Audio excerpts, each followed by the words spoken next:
అన్న, అక్క, చెల్లె, తమ్ముళ్ళు, అన్నలు, అమ్మలు, నాన్నలు అందరికీ, ప్రతి ఒక్కరికి నా హృదయపూర్వక ఇంటింటికి శిరసొంచి పాదాభివందనాలు చేస్తున్నా. ఈ ఒక్కసారి నా ఆవేదన అర్థం చేసుకోవాలి.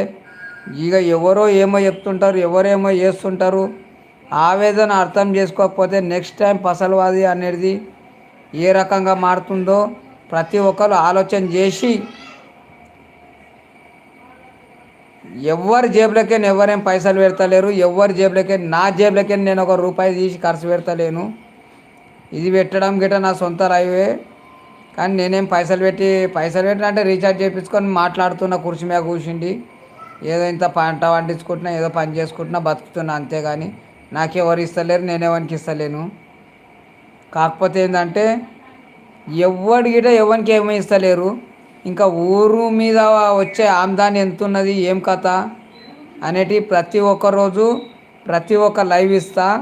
ప్రతి ఒక్కరోజు ఊరు కోసం, నా పసలవాది విలేజ్ కోసం ఎక్కడెక్కడ ఏం జరుగుతున్నది, ఏం వస్తున్నది, ఏం కథ, ఏం లెక్క అనేది ఒక్కొక్క రోజు ఎక్కడికి ఏం ఆమ్దాని వస్తుంది, ఏం కథ, ఏం లెక్క, ఏం కథ మొత్తం వివరిస్తా. రోజుకొక లైవ్ వివరిస్తా. మా నాయన కష్టం చేసిన దాకా మా నోట్లకు అన్నం పోలేదు. మేము కష్టం చేసిన దాకా మా నోట్లకు 5 ఏళ్ళు పోలేవు. కొందరు కష్టాలు చెయ్యకున్నా కానీ అలా నోట్లకు అన్నాలు పోతాయి, మటన్లు పోతాయి, చికెన్లు పోతాయి, లక్షలు ఖర్చు పెడతారు, కోట్లు ఖర్చు పెడతారు, ఇంకేమన్నా చేస్తారు. బంగ్లాలు కట్టుకుంటారు. అంటే మేము గిట్ట బంగ్లాలు కట్టుకున్నామన్నా, మేము భూములు అమ్మి కట్టుకున్నాము, భూములు అమ్ముకొని పనులు చేసుకున్నాము. కానీ అవతలలో అట్లుండేనా, అట్లా వాళ్ళు ఎట్లొచ్చిర్రు, ఏమి కథ, ఏం లెక్క, ఎవరేమిది కథ అనేది ఊరందరికీ తెలుసు. ఊళ్ళున్న పెద్దలకు తెలుసు, చిన్నలకు తెలుసు, ప్రతి ఒక్కరికి తెలుసు. సత్యం, న్యాయం, ధర్మం పట్ల ఇలవడాలని కోరుకుంటూ నేను ఇంతటితో నేను ముగిస్తున్నా. జై జవాన్, జై కిసాన్, భారత్ మాతాకి జై. నేను ఎందుకంటే సత్యం మాట్లాడుతున్నా, ఎందుకంటే ధర్మం మాట్లాడతా. మొన్న కాశ్మీర్లో ఒక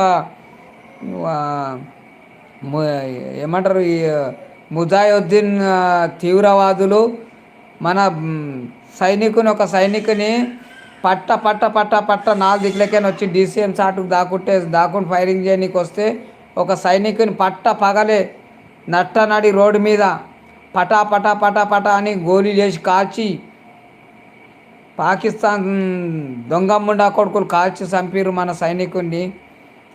కానీ చెప్పనీకి బాధ అనిపిస్తుంది. బార్డర్లో సైనికుడు అట్లా చచ్చిపోతుండు, దేశంలో ఇట్లా చచ్చిపోతున్నారు. అన్యాయాలకు, అక్రమాలకు ఇవన్నీ జరుగుతుండగా ఎక్కడ నడుస్తున్నది సమాజము, ఏం చేస్తున్నది గవర్నమెంట్లు, ఏం ప్రభుత్వాలు ఉన్నాయి, ఏం లెక్క ఉన్నాయి అనేది మీరే ఆలోచించాలి, మీరే చెప్పాలి, మీరే నిర్ణయించాలి. ఇప్పుడు నేను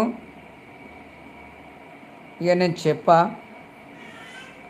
ఎంత ఘోరంగా సైనికుని చంపేసిర్రు అంటే, అమ్మ చచ్చిపోతే అన్నా కానీ ఇది ఒకటి గోళీలు వస్తే పానం వెళ్ళిపోయి అక్కడనే చనిపోయిండు సైనికుడు.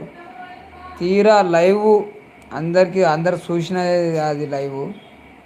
నేను చెప్పడము నా ధర్మము, నా దేశ సైనికుడు కాబట్టి నేను చెప్పడం నా ధర్మము. జై జవాన్, జై కిసాన్, భారత్ మాతాకి జై. జై తెలంగాణ.